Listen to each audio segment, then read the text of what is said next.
አልተለያዩ እንኳን ደስ አላችሁ የጃብ ቤተሰቦች። በምን ታሳለፉ? ቀለበት ሊያረጉ ነው ጋይስ፣ ቀለበት ሊያረጉ ነው አውቀው። ጃኒ ምናምን ነው ጃኒ ስመኝ ገብሩ አሁን በዚህ ሳምንት ዱባይ ይሄዳሉ። ቀለበት ብላ አለ ብላ ነግራን ነበረ። ይኸው መጀመሪያ ሁለቱም ፖስት ያደረጉትን ስቶሪ የፈጠነ አነብላችኋለሁ ማለት ነው። ከዛ የተባሉትን ነገሮች እያንዳንዱ ማርያምን አውቄ አይደለም በቃ እኔ የዚሽ ልጅ የልጆቿ ልደት ነበረ ስንጫወት ቆየና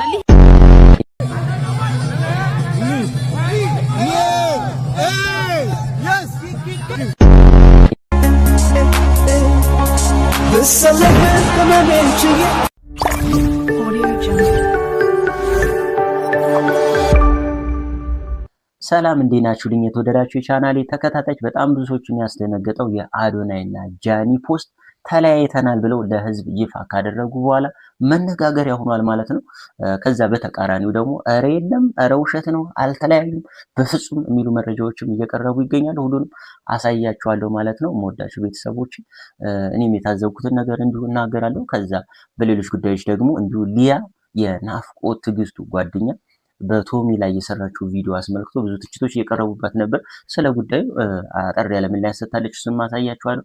ስለ ዛሃራ እና እንዲሁም ሌሎች ነገሮችም አሉ። የምወዳችሁ ቤተሰቦች መጀመሪያ ከአዶናይ እና ከጃኒ ፖስት ጀምረን እሱን አነብላችኋለሁ። ሁሉንም ነገር አብረን ያለን አብራችሁ ይቆዩ። ሰብስክራይብ ያላደረጋችሁ እዚች አካባቢ ሰብስክራይብ እያደረጋችሁ ላይክ እና ሼር እያደረጋችሁ ጀምሮ አብራችሁ ሁኑ።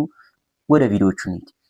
ጋይስ እንግዲህ መጀመሪያ ሁለቱም ፖስት ያደረጉትን ስቶሪ የፈጠነ አነብላችኋለሁ ማለት ነው። ከዛ የተባሉትን ነገሮች እያንዳንዱ አሰማችኋለሁ። የተጋለጠም እውነት ነው ውሸት ነው የሚሉትን ነገሮች እያንዳንዱ የምናያቸው ይሆናል። መጀመሪያ እሷ ናት ፖስት ያደረገችው ይመስለኛል። የጃኒን አንብብ። ሰላም ፋሚሊ እንዴት ናችሁልኝ? እንደሚታወቀው አዶናይ ጋር የፍቅር ግንኙነት ነበረን። አሁን ደግሞ በሰላም እና ክብር በተሞላበት ተነጋግረን ተለያይተናል። ክብር በተሞላበት አገላለጹ ደስ ይላል። አንዳንድ ሰዎች ትምህርት ናቸው፣ መጨረሻ ግን አይደሉም። እወዳችኋለሁ ፋም ይላል ማለት ነው። የሱ ሶስት ነው የፖስተው። አንዱ ስትሬት ምናምን ይላል፣ ግራ የሚያጋባ ነገር ስለሆነ ብዙም አያስፈልግም።